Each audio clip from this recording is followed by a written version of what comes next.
Hello po mga kababayan, kumusta po kayo? Si Dante Maravillas. Kape muna po tayo. Saka siupaw. Bago natin pag-usapan yung mga maiinit na issue ngayon. Sarap. Ano niya Mr. Maravillas yung mga balita?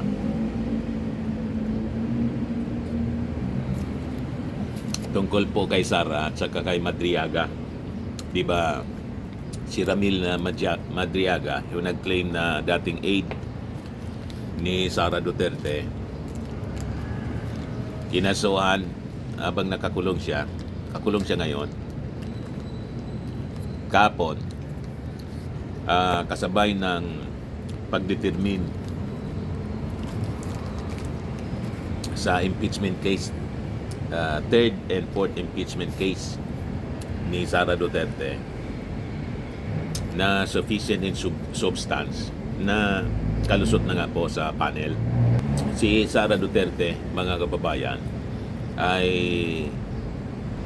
pumunta sa Taguig Prosecutor's Office para magsampa ng perjury case laban kay Madriaga, kung saan yung kanyang affidavit ay kasama sa fourth impeachment complaint laban kay Sara. Ngayon may statement si Sara Duterte, pero kasabay niyan mga kababayan, na-interview siya ng media kung nagmo-monitor ba siya dito sa ginagawang hearing ng Committee on Justice sa Kongreso. Ang sagot po ni Sara, marami akong ginagawang trabaho. Hindi yan ang prioridad ko ngayon ng Office of the Vice President. Yan ang sabi ni Sara Duterte kahapon.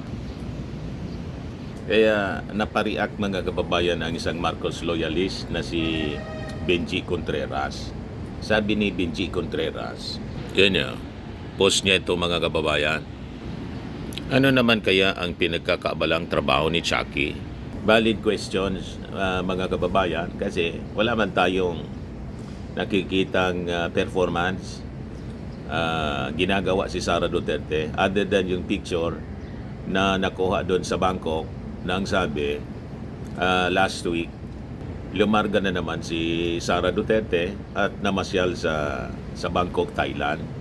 So doon siya busy. Pero nang tinanong siya kahapon nang mag-file ng perjury case laban kay Ramil Madriaga, sinasabi niya na hindi siya nagbo-monitor sa ongoing kahapon na hearing ng Justice Panel sa Kongreso sa impeachment case laban sa kanya. Kasi daw marami siyang ginagawang trabaho. Hindi daw yan yung prioridad niya. So ano yung priority niya, mga kababayan? Then kasabay nito, ayaw ko mag-isip ng masama kung ano-anong duda. Kaya lang, iwan ko kung coincidence lang, napabalita mga kababayan itong yan si Madriaga.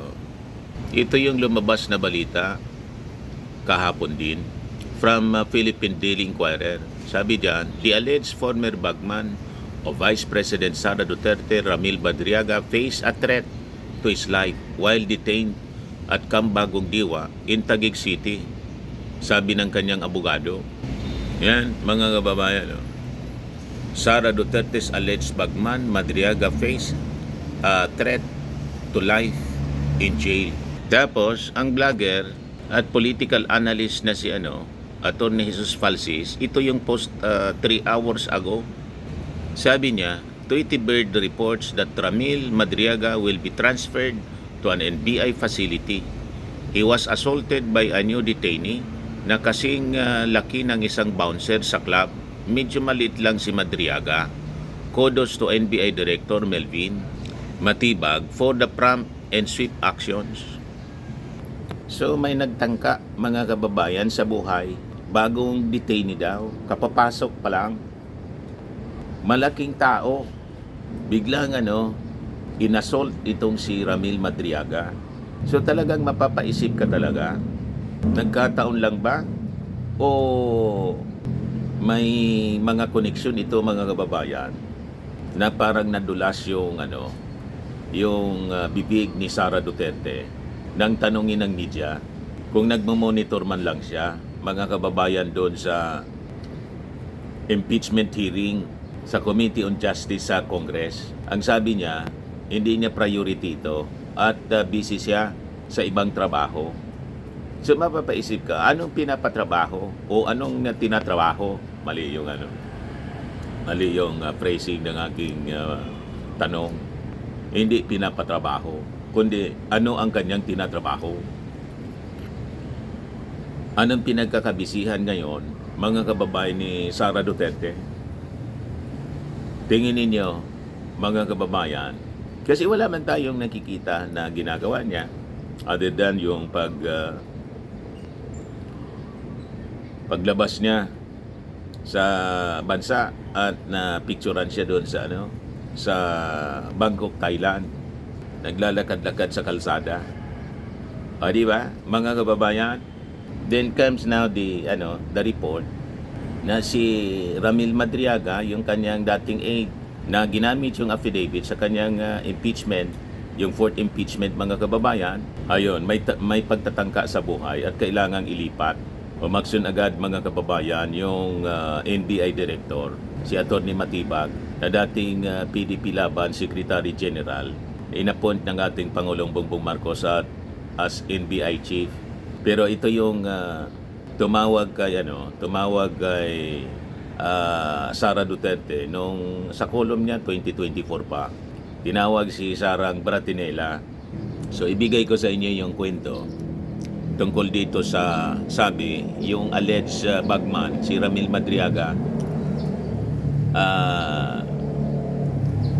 pinagtangkaan yung buhay habang nasa loob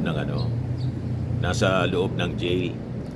Sabi dito sa report ng Philippine Daily Inquirer, the alleged former bagman of Vice President Sara Duterte faced a threat to his life while detained at Camp Bagong Diwa in Taguig City, sabi po ng kanyang abogado. Sa text message to the Inquirer, Madriaga's counsel, si Attorney Raymond Palad, said the incident occurred on Tuesday. Noong ngayong Tuesday pala, March 3, kahapon pala, at the second floor of the Delta Dormitory of the Metro Manila District Jail Annex 2, mga around 5 p.m. nangyari, mga kababayan. Based on a letter addressed to National Bureau of Investigation Director Melvin Matibag, Madriaga's other counsel, Attorney Mark Anthony Te, said his client faced the threat to his life from a fellow inmate. Yan po yung report ng Philippine Daily Inquirer. We understand that the threat was thwarted. However, we are currently verifying the full details and circumstances surrounding the incident. So, sino kaya ang nag-utos, mga kababayan, para ipatumba, patahimikin itong si Madriaga? Kaya lang, buti na lang, nag-fail. May attempt, bago pa lang, mga kababayan, na inmate daw, bagong pasok. So, sabi dito, hence, Madriaga's camp has requested the NBI to confirm the existence and nature of the reported threat, identify the inmate involved, and verify any investigative or protective measures undertaken. So, mapapatanong ka talaga, mga kababayan, sino ang nasa likod? Tingin ninyo sino ang may motibo? Di ba? Post your comments, mga kababayan. So, gustong patahimikin si Madriaga. Si Madriaga na nag-akusa kay Sara Duterte na nag-deliver siya ng baffle bags. At hindi lang baffle bags, mga kababayan, kundi yung sumunod na delivery,